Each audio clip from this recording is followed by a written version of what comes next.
Hello, all my merry little makers, and welcome to your Wednesday weekly work in progress check-in, also known as WIP Wednesday. So I'm working on two separate things right now. One is my I don't have to think project, and one is my I have to think a little bit project. Let me talk about my I don't have to think project first, which is what I'm working on today, because very rough night between me and the kiddos last night. And that's just this hat that I am making for my knitting brioche in the round class that is going to be happening this Saturday. If you're unable to attend, don't worry, that will be going up as a tutorial this next coming Monday. If you have looked at brioche knitting before and thought it was very complicated, brioche knitting in the round is a lot easier, I promise. The second thing that I'm working on, which is my I have to think a little bit project, is this wonderful little I'm saying it wrong. I will never say it right.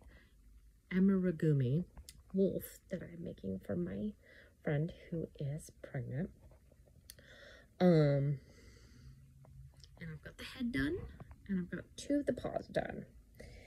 And the reason it's one of those projects that I have to think about, the pattern is an intermediate pattern, and it's actually not that difficult. It's just sometimes the way things are worded are a little bit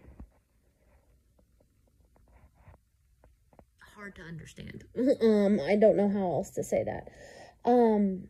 I'd show it to you, but it is a purchasable pattern on Etsy. I found it by searching for realistic wolf pattern crochet. And it's by Sans Puff. I'm probably saying that wrong too. I was trying to figure out how to make a link for it, and I don't know if it's because my brain's just not working today, but couldn't figure that out either. But instead of stating, so for one of the examples, instead of stating in just regular words, now switching to second color, do these stitches. She states in the very beginning that the words that are in this certain color correspond with this color of yarn. Like the black letters correspond with the dark gray, and the light gray letters correspond with the light gray. And then there are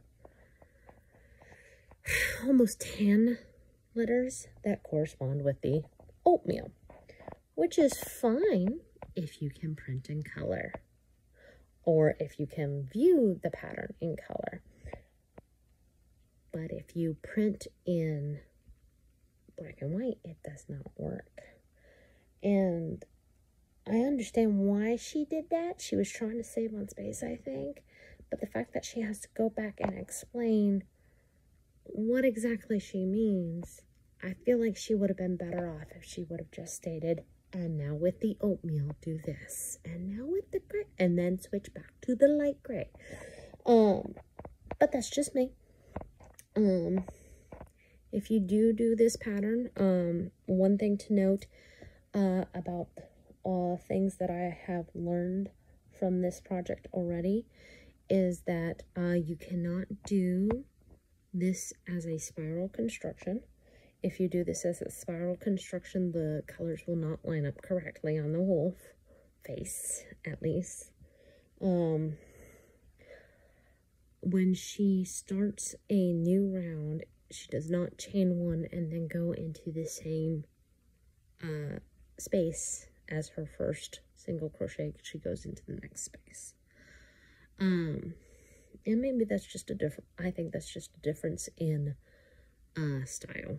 You know, everybody crochets differently. So once I figured those two things out, it made my wolf go a lot smoother. I'm really hoping I can get it done within the next couple weeks, because I am going to be leaving to go visit my friend who is pregnant on the 29th. I'm not worried about the blanket portion. I'm worried about this guy because he's got a lot of parts. But thankfully we're past the difficult part and just moving on, hopefully, to the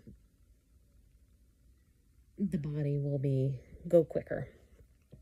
So that's it for me today, Merrymakers. If I'm seeing you Saturday, I look forward to it. If not, until Monday, ciao.